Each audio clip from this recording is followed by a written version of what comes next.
Assalamualaikum warahmatullahi wabarakatuh. Anak-anakku, marilah kita awali pembelajaran hari ini dengan baca basmalah bersama-sama. Bismillahirrahmanirrahim. Hari ini kita akan belajar tentang muatan matematika, yaitu mengukur panjang benda. Nah, anak-anak sambil mengingat di pelajaran yang lalu, kita akan belajar dulu tentang alat ukur panjang tak baku. Nah, apa saja? Contohnya depa, jengkal, langkah, hasta, itu adalah alat-alat ukur panjang yang tak baku.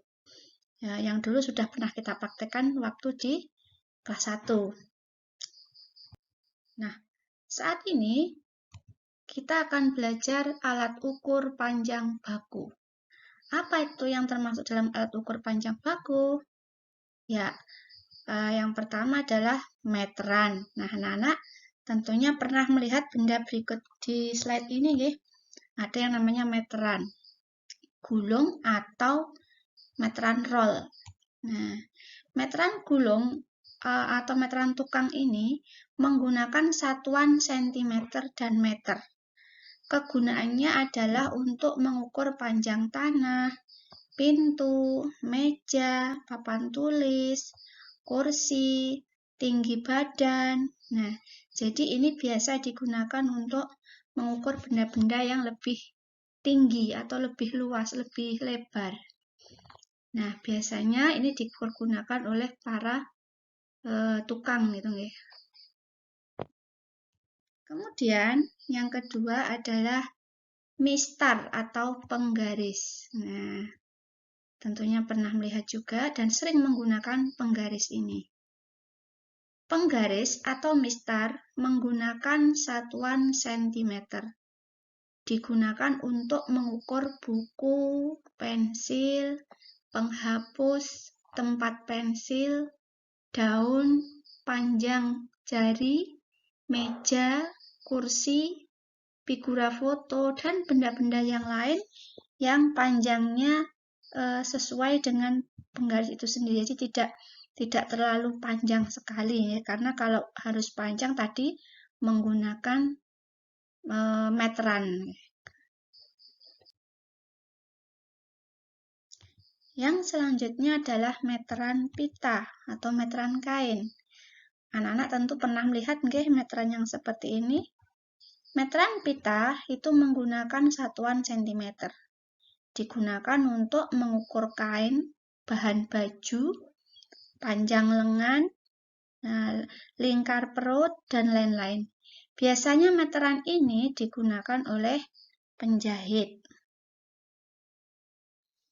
Yang selanjutnya adalah jangka sorong. Nah, anak-anak, jangka sorong itu seperti ini, bentuknya. Jangka sorong menggunakan satuan sentimeter dan milimeter.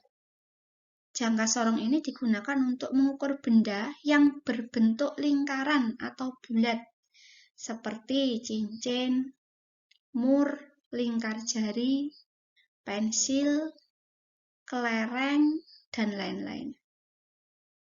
Ya, kita akan bersama-sama belajar cara menggunakan penggaris atau dan meteran, ya. Anak-anak bisa sambil praktek di rumah mempersiapkan penggaris dengan pensil atau benda-benda yang lain yang bisa dipakai untuk belajar mengukurnya. Langkah yang pertama, ukur benda mulai dari angka 0 pada ujung benda. Jadi, antara ujung benda dengan ukuran 0 cm di penggaris itu harus lurus. Kemudian letakkan lurus sampai ke pangkal benda. Jadi lurus sampai pangkal bendanya. Kemudian yang ketiga, lihatlah angka yang tepat pada pangkal benda tersebut. Nah, jadi diperhatikan mulai dari 0 ujung benda sampai ke pangkal benda itu menunjukkan angka berapa. Nah, itu cara menggunakan penggaris atau meteran. Anak-anak bisa praktek deh sambil di rumah. Nah, untuk lebih jelasnya, marilah kita lihat video cara menggunakan penggaris.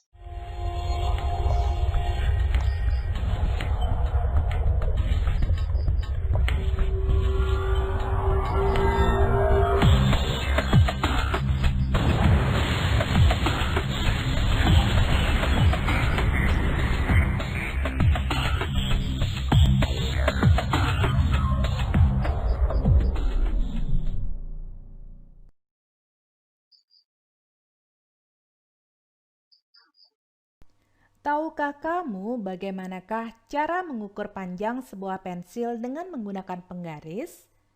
Pertama-tama, sejajarkan pensil yang akan diukur panjangnya dengan penggaris. Ujung mata pensil diletakkan lurus dengan garis angka 0 pada penggaris. Kemudian, perhatikan ujung lain dari pensil. Ukuran panjang pensil adalah angka pada penggaris yang lurus dengan ujung pensil tersebut. Pada contoh ini, panjang pensil adalah 8 cm. Nah, sekarang cobalah kamu mengukur panjang benda-benda di sekitarmu menggunakan penggaris. Berapakah panjangnya?